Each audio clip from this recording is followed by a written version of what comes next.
참으로 무더운 때입니다. 어제 신문에 보니까 올해 7월이 이 지구에서 기상 관측상 가장 더운 달이라고 합니다.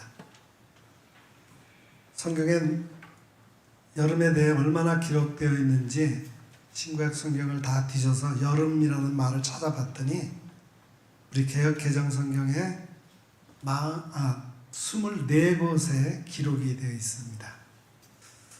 그 중에 3곳에 있는 말씀을 통해서 먼저 여름에 대한 은혜를 나누고자 합니다. 첫째는 오늘 택한 본문 창세기 8장입니다. 여기는 우리가 잘 아는 노아 홍수에 관한 마지막 부분이자 40주야로 장마가 내리게 하여 세상 심판을 끝내게 한 후에 노아의 방주에 탔던 사람들과 짐승들이 다 다시 땅 위에 정착하게 되는 그런 광경을 기록하고 있습니다. 이때 노아가 하나님 앞에 제단을 쌓고 제사를 드렸을 때 하나님께서는 그 향기를 흠양하시고 내가 다시는 사람으로 인하여 땅을 저주하지 않고 모든 생물을 멸하지 않겠다라고 말씀하시면서 오늘 본문 22절에 땅이 있을 동안에는 심음과 거둠과 추위와 더위와 여름과 겨울과 낮과 밤이 쉬지 아니하리라 라고 선언하셨습니다. 이 이야기 중에서 중요한 점은 노아가 자기를 구원해 준 은혜에 보답하기 위해 하나님 앞에 제단을 쌓은 것이며 이 노아의 산 제사를 받으시고 하나님께서 이제 다시는 이 땅의 사람과 짐승을 저주하지 않으시겠다고 하시며 축복으로서 씨 뿌리는 때와 거두는 때, 추위와 더위, 여름과 겨울을 허락해 주셨다는 것입니다. 다시 말하면 이 여름과 이 더위가 하나님의 은혜라는 겁니다. 우리 인간을 괴롭히는 저주가 아니라 복이란 말이에요. 이 여름이 있기에 씨를 뿌린 곡식이 싹을 트고 이 여름이 덥기에 곡식이 자라나서 열매를 맺게 됩니다. 여름이 없고 이 더위가 없이는 인간이 먹고 살 곡식을 거둘 길이 없습니다. 여름은 곧 하나님이 주시는 복이요 더위가 곧 하나님의 은혜의 복입니다. 그러므로 우리는 이 무더운 여름을 짜증스럽게 불평하면서 보내서는 안 될 것입니다. 기쁨으로 땀을 흘리는 생활, 적어도 말없이 더위를 이겨내는 태도, 이것이 여름을 살아가는 그리스도인의 바른 태도가 아닐까 생각을 합니다. 시편 74편 17절 말씀처럼 땅의 경계를 정하시며 여름과 겨울을 이루셨나이다 라는 신앙 고백을 우리도 할 수 있어야 하겠습니다. 하나님께서 허락하신 이 여름, 이 더위를 짜증만 낼 것이 아니라 하나님의 은혜로 받아들이시기를 바랍니다. 두 번째는 잠언에 있는 말씀에서 여름의 신앙을 우리가 한번 생각해 보겠습니다. 잠언 6장 6절에 게으른 자여 개미에게로 가서 그가 하는 것을 보고 지혜를 얻으라. 개미는 두령도 없고 감독자도 없고 통치자도 없으며 먹을 것을 여름 동안에 예비하여 추수 때에 양식을 모으느니라 라고 했습니다. 잠언은 다윗과 솔로몬이 임금으로 있을 때 황실의 자녀들을 가르칠 때 사용했던 금언집입니다.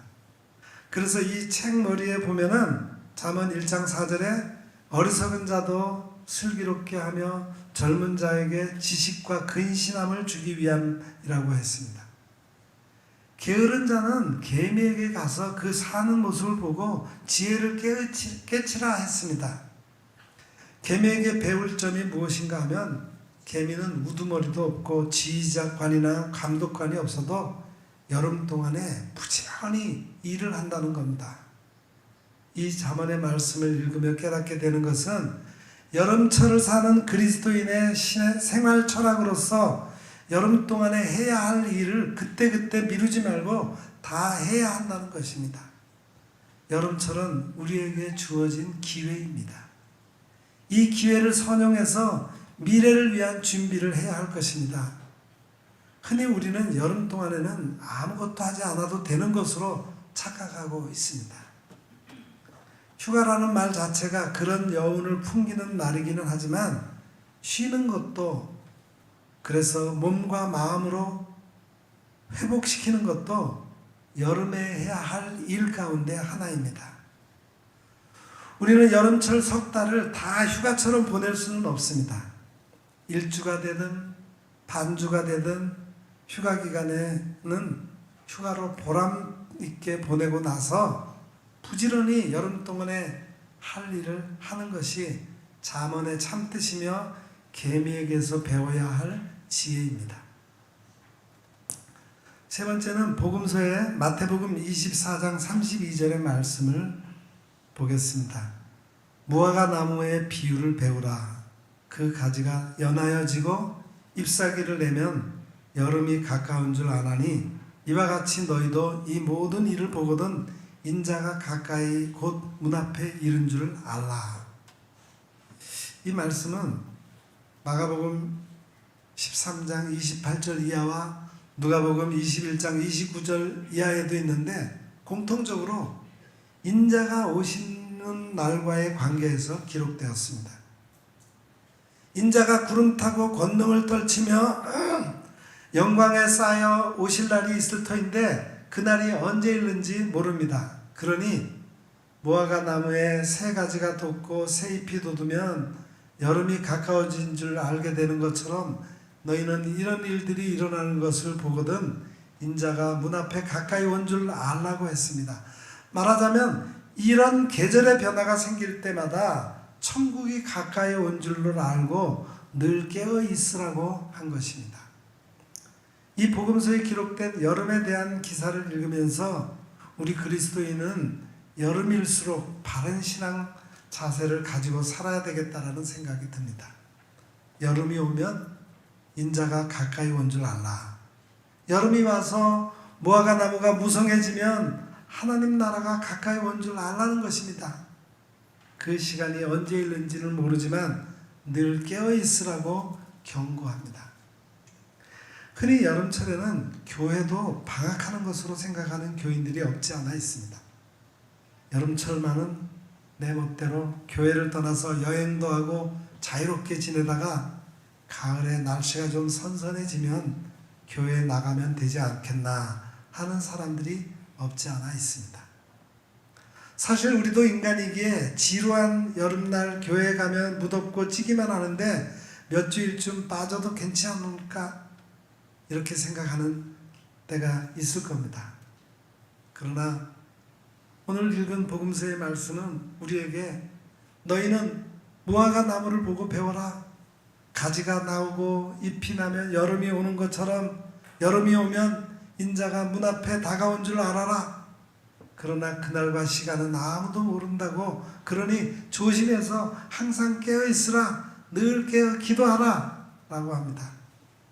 그리스도인은 여름철에도 신앙적으로 깨어서 살아야 한다는 말입니다. 여름이라고 해서 마음이 해이해지고 교회 생활을 등한히 해서는 안 된다는 것입니다. 스위스의 정신과 의사 폴 트루니에가 쓴 인생의 사계절이라는 책에 보면 다음과 같은 내용이 있습니다. 트루니에는 인생의 계절과 자연의 계절을 비교하면서 인생의 계절과 자연의 계절 사이에 단 하나의 차이가 있다면 자연의 계절은 매해 반복되는 것이지만 인생의 이 계절은 평생 한 번만 거쳐간다는 것입니다. 그 책 중에 공감되는 점이 참 많았습니다. 우리 인생에도 봄이 있습니다. 나아서 자라는 성장의 계절입니다. 그러나 이 봄이 지나면 여름이 옵니다. 인생의 여름은 인간으로서 성숙해져서 결혼을 하고 가정을 이루고 직장을 가지고 사는 계절입니다. 이때야말로 인생 목표와 가치 추구에 몰두해서 살아가는 계절이죠. 여름이 가면 가을이 옵니다. 인생의 가을이 오면 우리 인간은 앞을 내다보기보다는 뒤를 돌아보기 시작합니다. 인생의 가을이 되면 이제서 내 인생의 목표를 다 이룰 수 없음을 깨닫고 헛되이 보낸 날들을 후회하기 시작합니다. 가을이 되면 우리 인생은 자기의 지난날의 실패를 그대로 받아들일 수도 없고 그렇다고 앞만 향해 갈 수도 없는 때입니다. 이 인생의 가을은 꼭 나이가 5, 60이 다 되어서만 오는 것은 아닙니다. 아무리 젊다고 해도 앞을 내다보지 못하고 뒤를 돌아보고 사는 사람은 가을을 살아가고 있는 인생입니다. 그리고 인생의 겨울은 모든 것이 다 끝나버릴 때 옵니다. 더 추구할 것도 없고 돌아볼 것도 없습니다. 연로하신 분들에게 겨울이 오는 것은 할 일이 없어서 아무도 나를 필요로 하지 않는다고 느낄 때입니다. 젊은이에게도 인생의 겨울은 옵니다. 하는 일마다 좌절감을 느끼고 인생을 살 가치가 없다고 느껴진다면 그것이 곧 인생의 겨울일 것입니다. 이런 내용을 써내려가는 정신과 의사 뚜루니에는 이 책의 끝부분에서 아주 중요한 말을 하고 있습니다. 우리 각자가 인생의 어떤 계절을 살고 있든지 우리가 노력만 하면 이 인생의 계절을 여름철로 되돌아오게 할 수 있다. 그렇습니다. 이런 신앙의 변화가 일어나는 것은 우리가 하나님을 만날 때입니다. 우리가 하나님을 만날 때 비로소 옛것을 돌아보지 않고 미래를 내다보며 오늘을 바로 살 수 있는 힘이 생깁니다. 이런 변화가 사무엘처럼 어려서 일어날 수도 있고 베드로처럼 어른이 되어서 일어날 수도 있고 시므온처럼 노후에도 일어날 수 있다는 것입니다. 사랑하는 성도 여러분, 이 무더운 여름철이 하나님의 더 없으신 복으로 이해하고 이 여름철 신앙으로 이 무더위를 극복함으로 주님이 언제 오시든지 주님을 영접할 수 있는 성도들이 다 되시기를 바랍니다. 정말 무척 덥고 피곤한 여름입니다. 열대야로 잠을 설치는 밤이 많아지는 때입니다. 여름철은 지친 몸과 마음을 쉬는 휴가의 계절이기도 합니다. 그런데 휴가 문화가 일반화된 것은 얼마 되지 않았어요. 7, 80년대만 하더라도 휴가라는 것은 일부 특권층에만 해당되는 말이었습니다. 70년대 바캉스라고 하는 말이 처음 사용되었습니다. 바캉스는 불어로 휴가라는 뜻인데 당시만 해도 특권층이나 부유층 등 소수 계층만이 누리는 고급 레저 문화였어요. 지금은 일반화되었지만 당시에는 생존의 문제가 시급한 때라 일반인들에게는 휴가라는 말이 낯설기만 했습니다. 쉼에 관한 좋은 시가 있어서 소개합니다. 정명철 시인이 쓴 책 마음이 쉬는 의자 중에서 지금은 쉴 때입니다 라는 시입니다. 지금은 쉴 때입니다. 아름다운 음악을 들으면서도 소리만 들릴 뿐 마음의 감동이 흐르지 않는다면 지금은 쉴 때입니다. 방글방글 웃고 있는 아기를 보고도 마음이 밝아지지 않는다면 지금은 쉴 때입니다. 식구들 얼굴을 마주보고도 살짝 웃어주지 못한다면 지금은 쉴 때입니다. 아침에 눈을 떴을 때 창문을 비추는 아침 햇살이 눈부시게 느껴지지 않는다면 지금은 쉴 때입니다. 오랜만에 걸려온 친구의 전화를 받고 바쁘다는 말만 하고 끊었다면 지금은 쉴 때입니다. 아름다운 음악을 들으면서도 소리만 들릴 뿐 마음의 감동이 흐르지 않는다면 지금은 쉴 때입니다. 사랑하는 사람과 헤어진 뒤 멀어진 뒷모습을 보기 위해 한 번 더 뒤돌아보지 않는다면 지금은 쉴 때입니다. 이 시를 들으면서 아 그래 나도 쉴 때구나 라고 느낄지 모르겠습니다. 우리 그리스도인들에게는 삶의 리듬이 있습니다. 그리스도인들은 사람 앞에 머물 때가 있고 하나님 앞에 나아갈 때가 있습니다. 우리는 사람 앞에 머물다가 하나님 앞에 나가고 또 하나님 앞에 머물다가 사람들 앞에 나갑니다. 우리가 사람들을 피하기 위해서 하나님 앞에 나아가는 것이 아닙니다. 또한 하나님을 떠났기 때문에 사람들 앞에 나가는 것도 아닙니다. 하나님 앞에 머물 때와 사람들 앞에 있을 때 리듬의 조화를 이루는 것이 그리스도인들의 삶입니다. 노동과 휴식의 리듬도 마찬가지예요. 휴식 없는 노동이 있을 수 없습니다. 반대로 노동 없는 휴식은 리듬의 조화를 깨뜨립니다.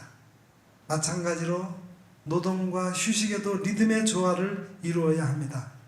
하나님 앞에 있을 때나 사람들 앞에 있을 때나 일할 때나 쉴 때 리듬의 조화를 이루는 것이 그리스도인들의 삶입니다. 오늘 신약의 본문은 제자들이 사역을 마치고 예수님께 사역 보고를 한 후 예수님께서 제자들에게 휴식을 제안하신 말씀입니다. 예수님은 제자들을 둘씩 짝을 지어 사역을 내보냈습니다. 제자들이 행한 구체적인 사역은 오늘 본문 앞에 12절, 13절에 잘 나타나 있습니다. 제자들이 나가서 회개하라 전파하고 많은 귀신을 쫓아내며 많은 병자에게 기름을 발라 고치더라 그랬습니다. 제자들은 복음을 전파하고 축사 곧 귀신을 내쫓고 병자들을 주님의 이름으로 고쳤습니다. 제자들은 사역을 마치고 돌아와 예수님께 사역 보고를 했습니다. 제자들이 보고한 사역은 크게 두 가지인데 행한 것과 가르친 것이었습니다. 제자들의 사역 보고를 들으신 예수님은 31절 같이 제자들에게 휴식을 제안하셨습니다. 이르시되 너희는 따로 한적한 곳에 가서 잠깐 쉬어라 하시니 이는 오고 가는 사람이 많아 음식 먹을 겨를도 없음이라. 이 31절의 말씀은 성경적 휴식의 개념으로 그리스도인들의 휴식에 관한 말씀입니다. 예수님은 여기 따로 한적한 곳에 가서 잠깐 쉬어라 말씀하셨습니다. 여기서 따로는 휴식의 방법입니다. 사람들이 북적거리는 곳은 피하라는 말씀이죠. 또한 따로는 구별을 의미하기도 합니다. 한적한 곳은 휴식의 장소로서 번잡하고 시끄러운 곳이 아닌 조용한 곳을 말합니다. 그리고 가서는 사역의 현장을 떠나라는 건 의미입니다. 휴식은 자신이 머무는 현장을 떠나야 합니다. 사역의 현장에서는 종일 쉬어도 참된 휴식이 이루어지지 않습니다. 또 잠깐은 휴식의 기간입니다. 오랫동안 쉬거나 날마다 쉬는 것이 아니라 잠깐 쉬라고 하십니다. 본문은 휴식의 방법과 휴식의 장소 그리고 휴식의 기간에 대해서 말씀하고 있습니다. 제자들은 주님의 제안을 받아들여 배를 타고 호수 건너편 한적한 곳으로 갔습니다. 인간은 모두 다 휴식을 필요로 하는 존재입니다. 왜냐하면 인간은 그렇게 지음을 받았기 때문입니다. 이 법칙을 무시하면 여러 가지 문제가 발생할 수 있어요. 과로로 인한 건강 문제가 생길 수도 있고 일에 대한 능률이 저하될 수도 있고 관계가 불편해질 수도 있습니다. 피곤하고 스트레스가 쌓이면 관계에 어려움이 생깁니다. 그래서 우리에겐 휴식이 필요합니다. 그렇다면 우리에게 어떤 휴식이 필요할까요? 먼저 육신의 휴식이 필요합니다. 우리의 몸과 정신은 쉬어야만 합니다. 인간은 쉬도록 창조되었습니다. 하나님은 인간이 복된 삶을 살도록 두 가지 선물을 주셨는데 그것은 일과 휴식입니다. 이 두 가지가 균형과 조화를 이루어야 합니다. 영국의 극작가 제이 포드는 휴식이 없는 노동은 브레이크 없는 자동차와 같다라고 말했습니다. 쉬지 않으면 브레이크 없이 달리는 자동차처럼 위험하다는 말입니다. 열왕기상 17장은 사역에 지친 엘리야 선지자를 소개하고 있습니다. 하나님께서는 아합 왕과 이세벨의 핍박을 받은 그런 힘든 사역에 지친 엘리야를 그릿 시냇가로 내보내십니다. 거기서 하나님은 까마귀를 통해 엘리야를 먹이십니다. 까마귀는 엘리야에게 아침과 저녁으로 떡과 고기를 물어다 줍니다. 엘리야는 아침에 그릿 시냇물을 마시며 떡과 고기를 먹고 저녁에도 떡과 고기를 먹었습니다. 무슨 말씀이냐 하면 아주 잘 먹었다는 말입니다. 육신의 휴식은 잘 먹고 잘 쉬고 잘 자야 합니다. 프랑스의 사상가이자 작가인 에르네스트 르낭은 그의 책 예수전에서 예수 그리스도의 삶은 풍성한 조화를 이루는 삶이었다. 그는 열심히 일하셨고 적절하게 쉬셨다. 주님은 일할 때와 쉴 때를 아셨고 열중할 때와 관조할 때를 아셨다. 즐거워할 때와 슬퍼할 때를 아셨고 사람들과 어울릴 때와 혼자 있을 때를 아셨다. 예수님은 사람들과 어울릴 때는 즐거워하셨고 혼자 있을 때는 여유로우셨다라고 말했습니다. 미국의 영성신학자 유진 피터스는 너무 바빠서 도무지 쉴 데가 없는 사람은 게으른 사람이다 라고 말했습니다. 쉼에 관한 역설적인 교훈이 담긴 말입니다. 우리 인간은 육신과 정신의 쉼을 필요로 합니다. 그렇게 지음을 받은 존재가 바로 우리 인간이기 때문입니다. 두 번째는 영적인 안식이 필요합니다. 인간은 영적인 존재로 창조되었습니다. 하나님께서는 흙으로 사람을 지으시고 생기를 그 코에 불어넣으셔서 영적인 존재, 즉 생명이 되게 하셨습니다. 인간은 영적인 존재이기 때문에 육신과 정신만 쉰다고 되는 것이 아니라 영적으로 안식을 누려야 비로소 진정한 휴식이 이루어집니다. 하나님께서 안식일을 지키라고 하신 말씀은 우리 삶에 리듬과 조화를 이루어 우리를 복되게 하시려고 명하신 말씀입니다. 안식일을 지키는 것은 영적인 안식을 누리는 방법입니다. 안식일을 지키라는 것은 단순히 그 날짜를 지키라는 것이 아니라 하나님께 예배함으로써 그 안에서 안식하라는 말씀입니다. 우리는 영적인 존재이므로 하나님께 예배하고 하나님과의 만남을 통해 영적 안식을 누리게 되는 겁니다. 지금은 양상이 많이 달라졌지만 과거 휴가철이 되면 많은 그리스도인들이 자녀의 방학과 휴가 기간을 맞추어서 전 가족이 함께 기도원으로 갔습니다. 세상 사람들의 시각으로 본다면 이해가 안 될 수도 있지만 거기에 참된 안식이 있었기 때문입니다. 기도원에서 예배와 기도를 통해 은혜를 받고 주님을 만나면 영적인 안식을 얻었습니다. 영적인 안식은 육신과 정신의 쉼을 동반합니다. 따라서 영적 안식이 우선되어야 완전한 휴식이 이루어질 수 있습니다. 그리스도인의 삶은 노동과 쉼의 리듬이 조화를 이루어야 하고 사람을 만나고 하나님을 만나는 리듬이 조화를 이루어야 합니다. 우리에게 필요한 쉼은 우리의 정신과 육신만 쉬는 것이 아니라 영적으로 하나님을 만나고 안식을 얻어야 합니다. 휴가철입니다. 육신과 정신의 쉼만이 아니라 더불어 영적인 안식이 필요한 때입니다.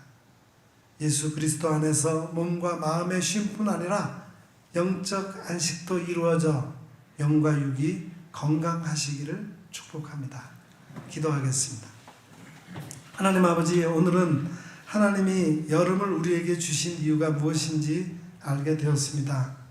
여러분, 만물이 성장하게 되어 풍성한 열매를 맺기 위해 주신 하나님의 축복이요, 미래를 위해 열심히 일해야 하는 기회요, 하나님의 심판의 날을 예비하는 계절이라는 사실을 알았습니다. 이 계절의 휴가를 통해 하나님을 가까이 만날 수 있는 기회를 얻어 안식함으로 영과 육이 건강한 삶을 살게 해 주옵소서. 예수님의 이름으로 간절히 기도드립니다. 아멘.